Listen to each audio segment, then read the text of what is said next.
وەڵامدانەوەی پرسیارە سەردەمیەکان بەرجی سێیەم نووسینی مامۆستا محەممەد فەتحوڵڵا گولان.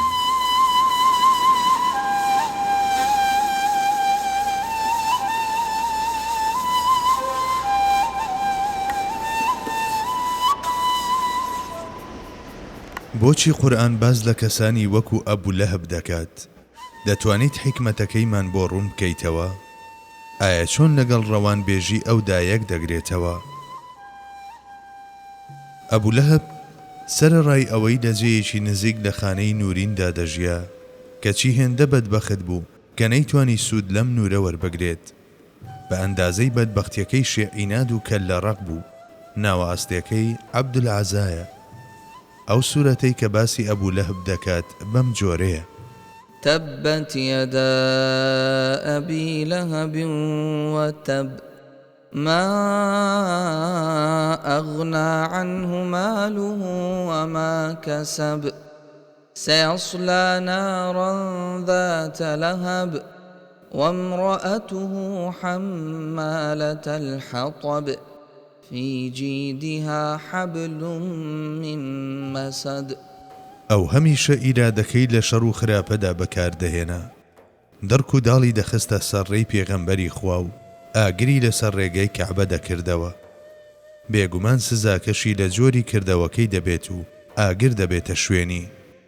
خۆی لە خۆیدا ناوی ئەبوو لەهبی لێن داوە کە بەمانەی باوکی ئاگر دێت. ئەم کەسەی کە لە بەردەم هەموو هەوڵێکدا قوت دەبوویەوە کە بە ئاراستەی بەرزکردنەوەی دینی ئیسلام بێت. بە درێژایی ژیانی خەریکی فرتوفێڵ و پلانگیێڕی بوو، بەڵام هەرچێکی کرد نەزۆک دەرچوو. هەرچەندە تێگرای سەروەتی بەنی ئومەیەی بۆ مایەوە و جەمیلی ژنیشی زۆر دەوڵەمەند بوو، کەچی هەرچێکی بەدەستێنا زەڕڕەیەک سوودی پێنەگەیاند. منداڵەکانیشی نەیانتوانی ڕزگاری بکەن. لە حاڵێکدا ئەو خۆی زۆر بەوانەوە هەڵدەچێشا. نەیتوانی لە بەدردا بەشداری بکات. کاتێک هەواڵی سەرکەوتنی موسڵمانان لە بەدردا گەیشتە مەککە فێی لێهات. هەواڵدارەکە باسی لە ڕووداوێکی چاوەڕوان نەکراو دەکرد و دەیوت کە سەربازی عەمامە لەسەر یارمەتی موسڵمانانیان داوە. ئەبوو ڕافیعیش لە ناو گوێگراندا بوو کە هەتا ئەو کاتە ئیمانی خۆی شاردبووەوە. کاتێک ئەم گوتەیەی بیست خۆی پێڕانە گیراوتی سوێند بەخوا ئەوانە فریشتە بوون. لەسەر ئەم قسەیە ئەبوو لەهەب وەک شێتی لێهات و پەلاماری ئەبوو ڕافیعیدا و نایەژێر پێی و دەستی کرد بە لێدانی. ئەبوو ڕافیع بەندەی حەزرەتی عەباس بوو. فەضلی هاوسەری حەزرەتی عەباس ڕای کرد و بە دارەکەی دەستی کێشای بەسەری ئەبوو لەهەبدا پێیوت فرسەت لە بەندەیەک دەهێنیت کە گەورەکەی دیار نییە و لێی دەدەیت؟ ئەبوو لەهەب وەڵامی ژنبراکەی نەدایەوە. بەسەری خوێناییەوە ڕۆیشتەوە بۆ ماڵەوە و جارێکی دی نەیتوانی بچێتە دەرەوە. بە کاریگەری ئەم گورزەیان هەر هۆکارێکی دی تووشی نەخۆشی عەدەسە بوو.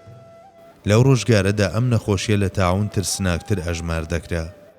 7 ڕۆژ تلایەوە بە تەنها مابوویەوە. کاتێک مرد کەس بە ژوور سەریەوە نەبوو. تەنانەت کەسیش خۆی لە تەرمەکەی نەدەگەیاند.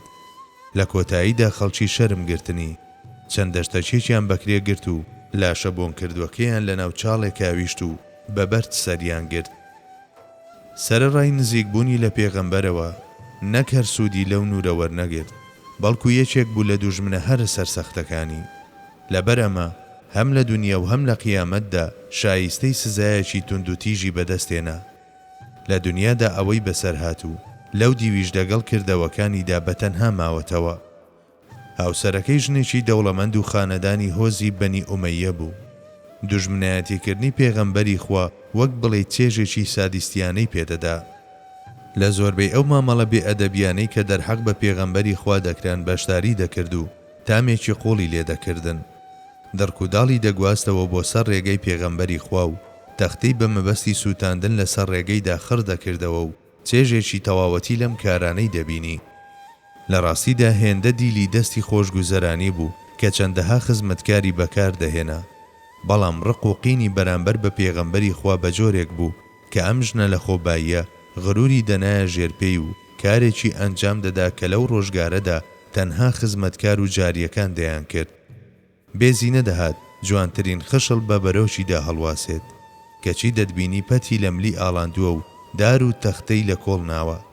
سزای ئەم کارانەی کە لە دنیادا دەیکردن لە هەمان جۆر و ڕەگەز دەبن، چونکە قورئان وا دەفەرموێت ئەبوو لەهەب کەسێکی کە لە ڕق بوو. ئەبوو جەهل دەربارەی ئەو وتبووی نەخەڵە تا بن ئەبوو لەهەب تووڕە بکەن. ئەگەر مسلمان ببێت کەس ناتوانێت بیگەڕێنێتەوە. لەمەشدا ڕاستی دەکرد، بەڵام ئەو عینادیەکەی دژی پێغەمبەری خوا بەکارهێنا، لە دوژمنایەتیکردنی ئەودا سەرفی کرد. شان بەشانی ژنەکەی بتەکانی ناو کەعبەیان بەرز ڕادەگرت. بە درێژایی ژیانیان وتیان لات و عوزا و بۆ تەنها جارێکیش بێت لەو پێغەمبەرەی نزیک خۆیان نەڕوانی کە وەک پێڕستی هەموو جیهان وهایە و هەوڵی تێگەیشتنیان نەدا. هەستیان بە پێویستی سوود وەرگرتن لەم کەسایەتیان ناوازەیە نەکرد، نەکردنیان کرد. ئەبوو لەهەب بە بەردەوامی خراپەی لەگەڵ پێغەمبەردا کرد. ئەگەر دنیاش بوەستایە ئەو نیەتی هەر هەمان شت بوو. لە ڕووداوی بایکۆتی سەر مسلمانان کە جێبەجێکردنەکەی 3 ساڵی ڕەبەقی خایاند، هاوڕێی ئەبوو جەهل و ئامادەکارە پێشەنگەکانی دیکەی ئەم کارە بوو. خراپەی زۆری دەرحەق بە پێغەمبەری خوا و مسلمانان کرد. مسلمانان بە کولەمەرجی ئەم 3 ساڵەیان بەڕێ کرد. چەندین پیر و منداڵ لەم بایکۆتەدا گیانیان سپارد، بەڵام هیچ یەکێک لەم ڕووداوانە مسقالێک ویژدانی ئەبوو لەهبیان نەبزوان. کەسێکی تا ئەم ڕادەیە بێویژدان بوو. خۆی لە خۆیدا حەزرەتی خەدیجەی دایکمان لەم قۆناغەدا لە ڕووی دەرونیەوە نەخۆش کەوت و نەیتوانی لەوە زیاتر بەرگەی بینینی ئەو ئازار و ناڕەحەتیانە بگرێت کە بەرامبەر بە ئیمانداران دەیکردن و وەک ئەوەی بیەوێت سیفەتی هەتاهەتایی بە ساڵی خەم ببەخشێت، کۆچی دوایی کرد. ئەبوو تاڵیبیش لە هەمان ساڵدا وەفاتی کرد. بەداخەوە ئەو بە بێ وەرگرتنی هیدایەت کۆچی کرد، کەچی خۆشەویستی ئەو بۆ پێغەمبەری خوا بوو بە هۆکاری ئەوەی کە هێندەی مسلمانێک دووچاری ستەم و ئەشکەنجە ببێت. کاتێک ناوی ئەبوو تاڵیب دەهێنرێت، لە قۆڵایی دڵمدا هەست بە چزەیەک دەکەم. چاوم پڕ دەبێت و زۆر جاریش گریانم دێت. هیدایەت وەرنەگرتنی کەسێک کە تا ئەم ڕادەیە یارمەتی پێغەمبەری داوە و پشگیری لێ کردووە ڕووداوێکی چەند بە هیجرانە. حەزرەتی ئەبووبەکریش کە ئەم تێبینیە گریاندی. ڕۆژێکیان باوکە پیرەکەی هێنا بۆ خزمەتی پێغەمبەری خوا. ئەبوو قوحافە مسلمان بوو، بەڵام سدیق خۆی لە گۆشەیەک ئاخنی بوو بە کوڵ دەگریا. پێغەمبەری خوا لێی پرسی: ئەی ئەبوو بەکر، بۆ دەگریت؟ دڵخۆش بە. ئەی ئەوە نییە باوکت مسلمان بووە؟ ئەبوو بەکر وەڵامێکی دایەوە کە شایانی خۆیەتی.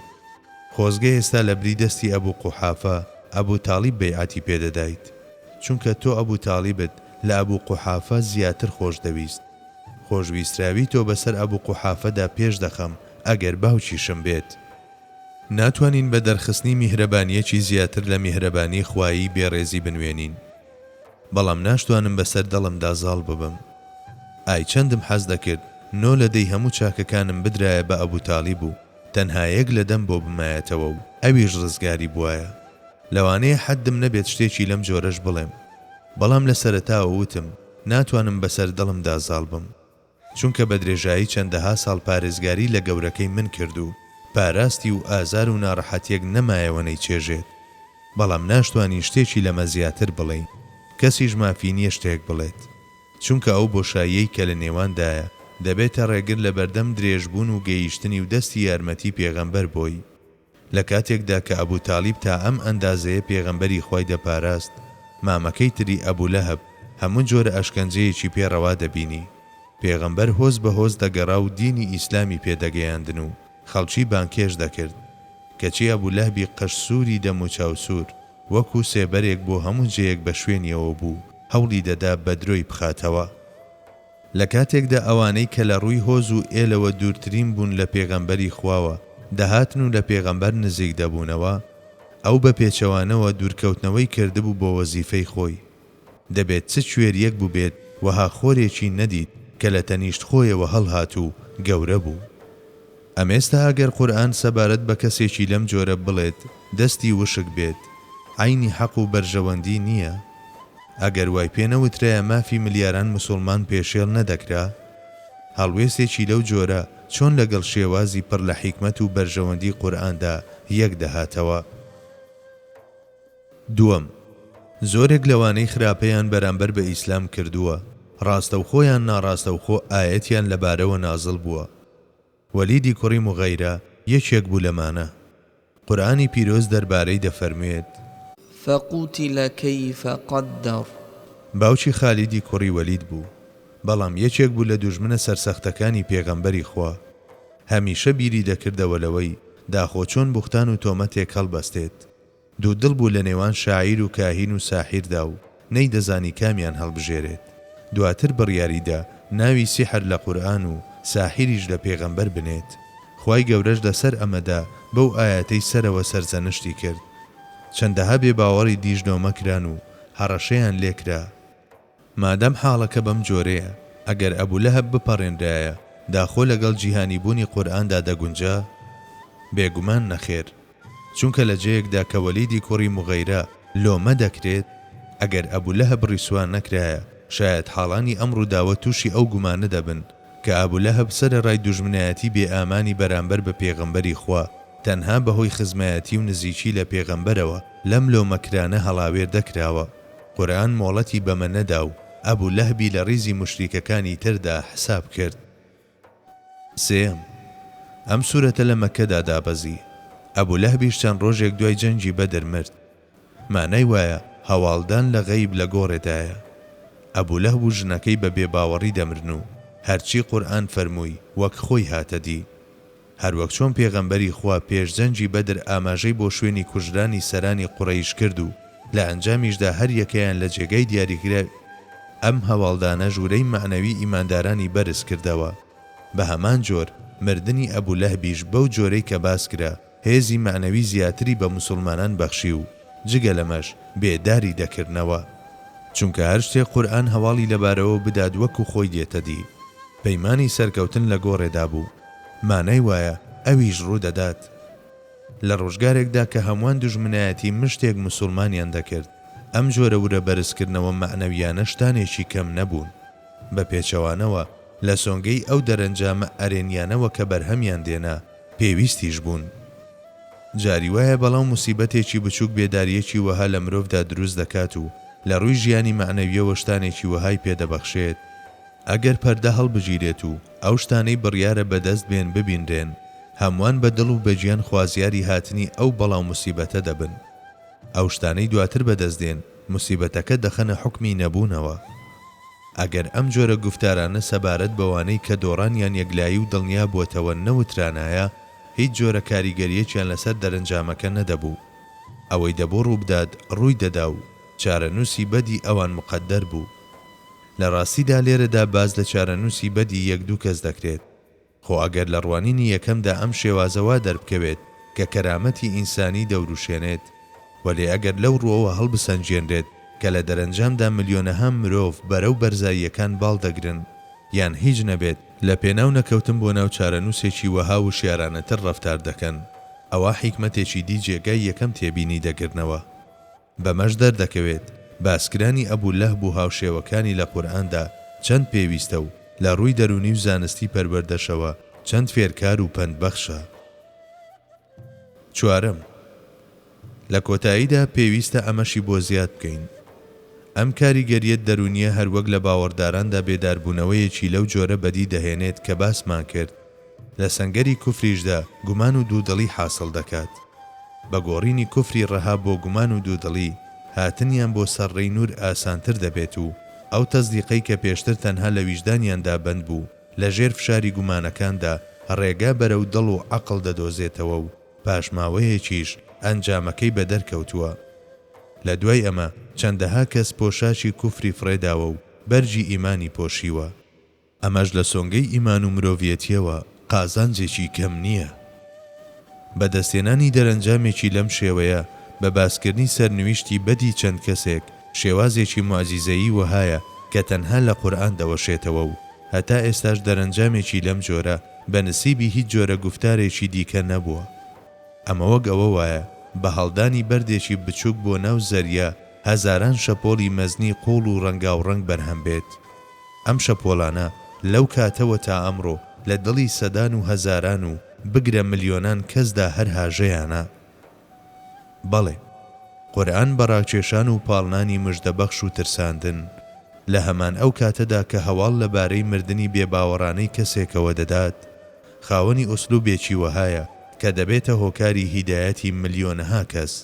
ئەمەش بە تەواوەتی گونجاوە لەگەڵ ڕەوانبێژی قورئاندا، خودی بەرژەوەندی و حیکمەتیشە.